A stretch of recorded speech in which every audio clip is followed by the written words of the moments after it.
In tonight's video, I would like to pick up where we left off yesterday. I was originally going to do this video, but then when I found the evidence of the laser tests, I thought that was more important to share. In this video, we're not going to show any major, incredible finds in Antarctica or off the coast of Florida. This video is going to be more aimed at people who are interested in logic, progression of thought, and a way that we might be able to reclaim our country from the criminals, the RD criminals that have taken control in DC. And we can use their own arguments against them. Strangely enough, with the help of something that China is doing now in Antarctica. But we have to start here. I've drawn this line from Venezuela to St. Augustine to illustrate a point to begin this logical progression. The first point is over here, off the northeastern coast of Venezuela. It's a city called Cumaná, and it is the oldest continuously inhabited settlement, European settlement, in all of the Western Hemisphere. It was established in 1502. Puerto Plata, in the Dominican Republic, is the oldest European continuously inhabited city in the Americas, 1510, all of the Western Hemisphere. And then St. Augustine is the oldest European continuously inhabited settlement in North America. So from 1502 to 1565, the Spanish, claiming this concept in law called Terra nullius, established ownership of the Western Hemisphere. They referred to everything from the Gulf of Mexico, Texas, all the way around Florida, all the way up to Labrador.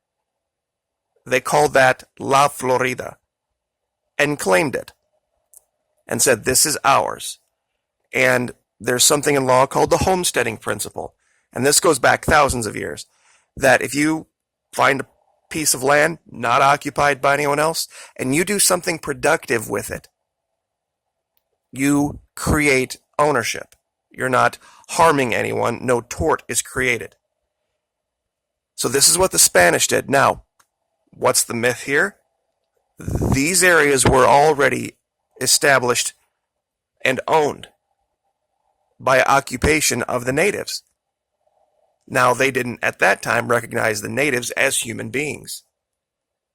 So they used terra nullius.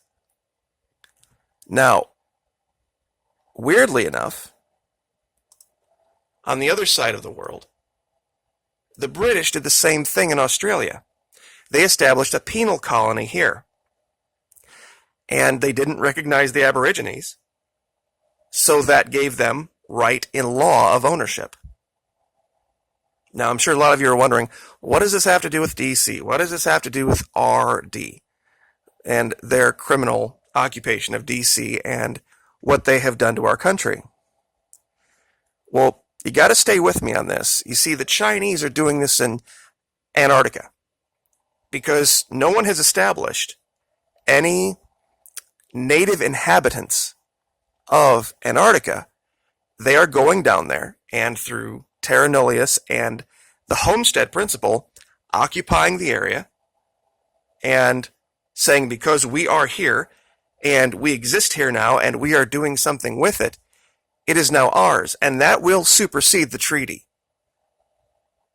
This particular concept in international law will supersede the treaty, and they are just waiting for that. That's one of the things in this article that I was going to talk about before the whole thing with the lasers. And I wanted to cover that because they reference it here. Talking about this patrol, the Chilean-Argentinian patrol. They believe that, the Chinese do anyway, that, quote, China patiently awaits the redefinition of international rules after the Antarctic Treaty AT's revision in 2048. See, they're playing the long game here. By their simple existence down here. They are going to establish in law their right to it, it being their property. And no one will have anything else to say about it. Now, how does that help us? Well, let's see if I can bring up this. Principles of law. There are basic principles of justice and of common sense. One of those, and here's the Latin description, ex injuria non oritur jus, which lays down the rule that out of a violation of law, no new law can emerge. Meaning it's kind of the whole, a thief can't keep the profits of the crime. Thief cannot keep the fruits of the crime. And this has been applied over and over again. So in Australia, for example, very recently they have ruled, because Great Britain claimed Terra nullius, stating that no human being lived here, therefore we're going to establish a penal colony. And then by simply existing here, we will then establish this is ours. That just got overturned in the 90s, establishing that yes, the Aborigines did occupy it and it's theirs, and Aborigines have been claiming this land since the 90s, saying, look, this is ours now. Well, that applies back here. Eventually it will. If our ancestors came here claiming manifest destiny, claiming terra nullius, and then established all of these lines, all of these states, all of this idea that this is ours because nobody lives here. Well, as soon as DC tries to challenge China on their occupation of Antarctica, we have them. We can say, look, wait a minute, hold on. This is what this criminal government did 400 years ago. They claimed this exact thing. And since you're saying, and law says, that no new law can be created from a criminal event, all law that has been established is of none effect, meaning none of their laws would apply. None of the governmental organizations that we recognize as due authority would exist because it was created out of a criminal act of occupation. And this is all established law. This is no new concept. DC will have to recognize China's ownership of Antarctica, complete and total, since they hold Dome Argus, which is the highest point. And if they don't do that, they give up their right to rule here. This was one of the problems that the Spanish never had to contend with, because they were a monarchy, not supposedly a government of the people, by the people, for the people. Isabel and Ferdinand pretty much established that their seat was ordained by God through St. Peter back in Rome, and then therefore there was no law that applied to them. They were the law, because nothing could supersede God at that time. Well, since that's all gone away with and we don't have kings and queens anymore, this is something that could be brought to international court. If things ever got to the point in this country where we felt like, this is no longer tenable, we cannot deal with this RD criminality anymore, we could say, and yeah, it would mean giving up our country, but it might be one of those things that to regain our sovereignty, our true sovereignty and independence, we may have to do. We may have to build it back up from scratch again. And if it would mean handing it over to the Native Americans, I'd be all for that. If they would banish the idea of political parties, absolutely. And we're not talking about anybody being forced to get in boats and go back to Europe or anywhere else. There would be some type of middle ground found. but this RD thing would be completely gone away with, done. And that has to be the number one goal of any effort to regain freedom. And I know a lot of people don't have a lot of faith in the courts, but this has been shown over and over and over again. And this story from Australia is something that I'll go ahead and link down in the first pinned comment. This was the 90s that they overturned this.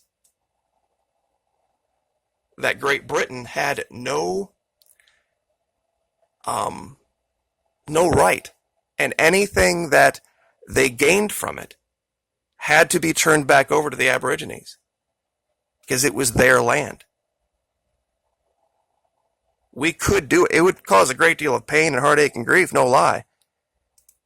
But it's something that I had also thought of, and I'm going to leave with this because it's a bit of a wild theory. But there was the statistic that came out about, let's see if I can bring this up real quick, about prisoners. Now, China has 4 times the population, but about 60%, roughly 60 to 70% of our prison population. Now, the Chinese authorities aren't exactly the most forgiving. And it kind of makes me wonder a little bit about Antarctica. If they took a page, maybe, out of the British playbook. I wonder if, I really do, I wonder if they have established penal colonies down here that we don't know about. Now, some would say, well, wait a minute, what evidence do you have of that? Well, do you remember when we found those carvings of, and I'm trying to find it here real quick, of those dragons? You see, if you were given the option between living in a prison, an actual prison like we know it, or being sent to some place like this where the topography imprisons you, and you are just left to occupy the region in these subglacial tunnels that we have shown over and over again. What would you choose?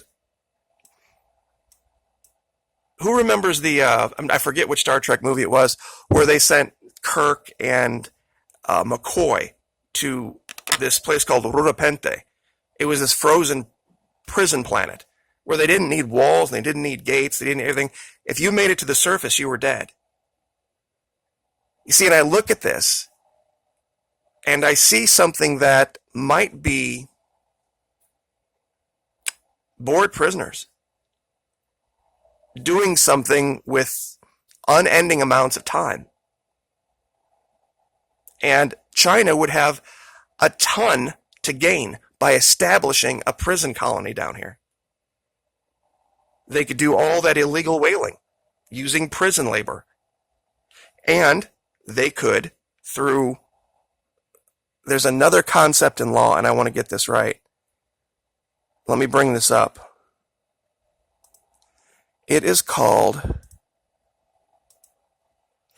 uti possidetis juris, meaning that as you occupy something and own it, such as it is, this means that it's different than status quo antebellum, meaning that after a conflict, things go to the way they were before the war.